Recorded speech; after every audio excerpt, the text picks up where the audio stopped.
ito yung ating mga alaga, no? Binibigay natin yung corn lang. Kinakain naman nila lahat, no? So, pati yung kambing ko, ito rin ang kinakain. Ay, wag yan. Wag doon ka laman. So, gumagamit ka na ng ano, no? So, ito siya. Sinasampahan ng kambing ko. Yan yung kambing ko. Kumakain rin ng kanin. Ay, ano, kumakain rin siya ng whole corn, no? So, ito, si puti. Maano siya eh. Makulit, no? Makulit. Sinasampahan niya yung camera.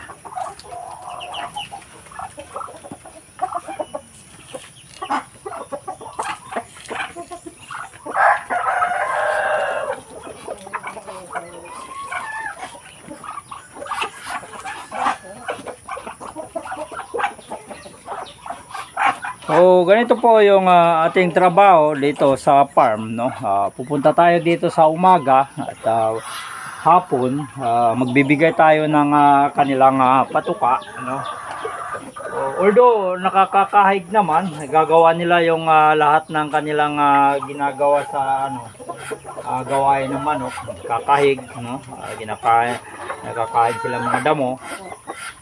Pero ano pa rin, nangihingi pa rin sila ng pagkain, no? Kaya nito, kailangan din nilang bigyan sila ng patuka, no? Pati ito mga maskubidak ko na medyo mailap, so nagiging ano na nga sila, hindi na sila mailap, no? Itong kambing ko naman, no? So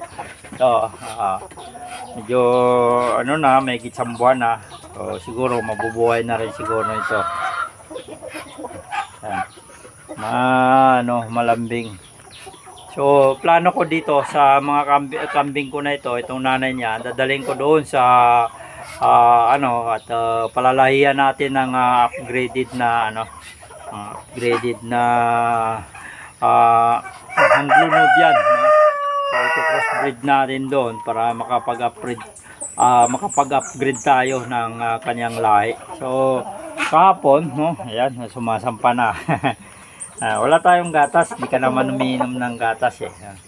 Laki ka na eh, hindi ka na bibi, no? Hindi ka na bibi. Hindi ka na bibi.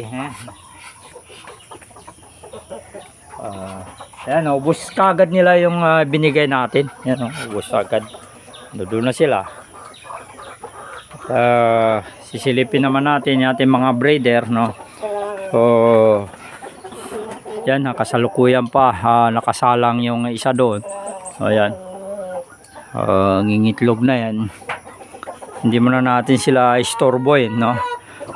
Dito naman, mayroon na tayong nakikita dito na itlog, no? Mamaya na natin kunin to, nandyan. Itlog na siya dyan, no? Ayan, kikita po ninyo yung itlog na dyan, no? Ayan. So ito yung dalawa lang to. Ito yung BPR at saka itong isang lahi, ibang lahi, hindi ko alam kung anong lahi ito. Ito naman yung Rhode Island natin, no? So kahapon, so kumpleto, no? 5 yung nakuha nating itlog dito sa Rhode Island. Ayan, kumpleto yung nakuha natin dito kahapon, Rhode Island. So di na natin dahil nag-absorb naman yung dumi nila dito sa kinakahig nila. Kahapon yung nilinis ko, no, yung diyan sa kabila. Wala pa silang itlog dito. Medyo hapon siguro sila nangingitlog dahil kahapon sa umaga wala tayong nakuliktang itlog, pero nung hapon kompleto yung itlog na ibinigay sa atin. 5 yung ibinigay sa ating itlog. Ayan po yung mga Rhode Island natin. Ito naman yung mga Black Astrolop, no? Ayan. Ni isa wala pang ibinigay sa ating itlog to, no? Itong mga Black Astrolop natin. Madalas nakakalabas itong isa, no? Ayan. Hindi ko alam kung talagang hindi pa sila nag-uumpisa, pero ito yung ini-expect ko dati na magbibigay sa ating kagad ng nagbibigay sa ating kagad ng itlog kasi lalaki nila, no? Ayan. Mapulang mapula na yung kanilang mga hindi yan kalaban. Ay. Baba sinisiapol yung tama na. Ang tapang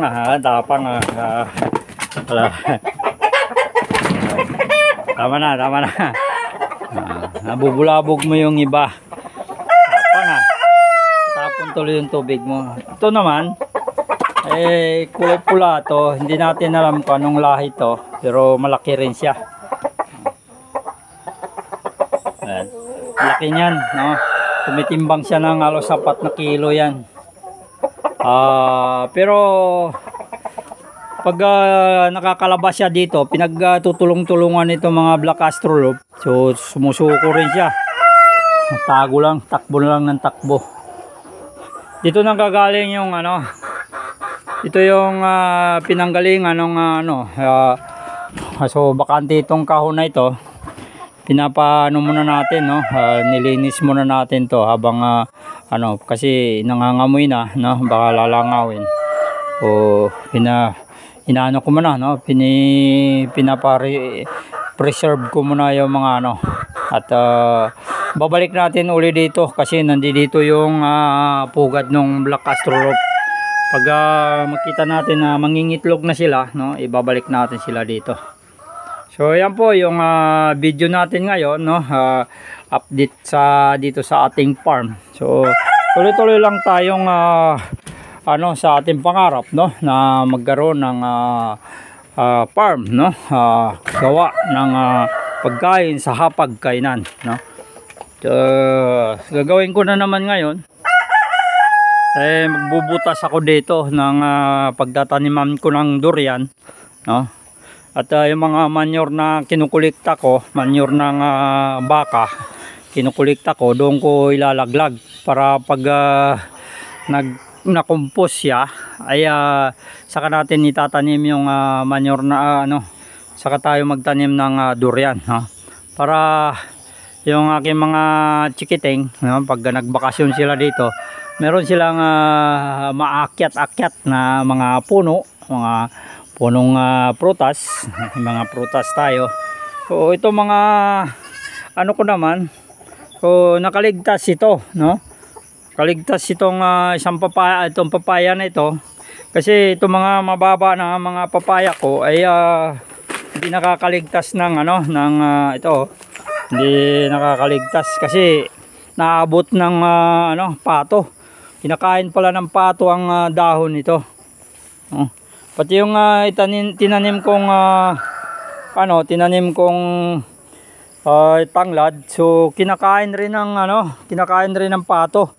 So hindi tayo makapag-produce ng ganyan pag ganito yung forma, no? Mabuti na lang itong mga Madre de Agua na tinanim ko ay na-secured dahil nga binakuran natin kaagad, no? Ito muntik na rin to, medyo mataas nga lang dahil hindi na naabot ng mga pato. So sisilipin natin yung para kompleto yung update natin sa ating mga Madre de Agua. Ayan, buhay na yung Madre de Agua natin dito. Ito buhay na rin dito, no? Ayan, nakikita po ninyo yung Madre de Agua. Ito yung magiging alternatibo nating patuka, no? Pag nagkataon na lumaki ito, pag lumaki na ito ay ayan, ang ganda ng pagkabuhay nito. Yan. Ay saka tayo na magkaroon ng alternatibo na patuka, no? Kasi yan yung pinakamahirap, no? So ngayon nararamdaman na natin yung kaya naggawa ko ng pinagmix ko yung crack corn at saka breeder page, no? Dahil nararamdaman ko na patuka, no? Kukunti pa lang yung alaga natin ay nararamdaman ko na yung gastusin natin sa patuka. Ayan. So ayan po, at yan yung video natin ngayon, no?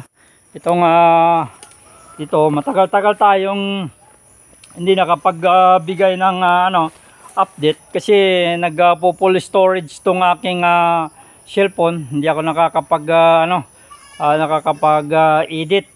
So ayaw nang dahil full storage. So malamang itong video na ito hindi ko na i-edit to. Didirect ko na ito para may upload lang ako. Kasi hindi na nag-edit yung aking cellphone dahil full storage na daw. So yan po, no, pasensya na po kung hindi natin ma-edit ito.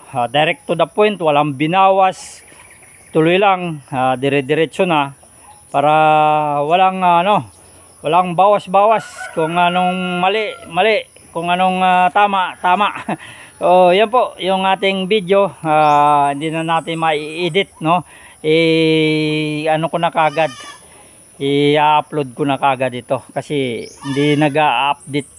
Full storage na yung cellphone natin, wala pa tayong pambili, no, at kulang na yung ating resources. So puro labas lahat yung ating mga resources. So yung manok naman natin, update sa ating mga manok. So nakakakuha na tayo ng 10 piraso araw-araw, no. Nagtaas na rin yung nakukulikta nating mga itlog. Yung black astrolop hindi pa nangingitlog, at yung decal brown ko naman, mula nung nag-change ako ng patuka, ninaluan ko ng crack corn. So nagbawas siya ng isa, 3 na lang ang nangingitlog. So sana nga ay babalik yung pangingitlog niya. Maraming salamat po at shout out sa ating mga kababayan Luzon, Visayas at Mindanao. Shout out na rin sa ating mga kababayan, no, mga OFW at mga immigrant. Mabuhay po kayo. Maraming salamat po.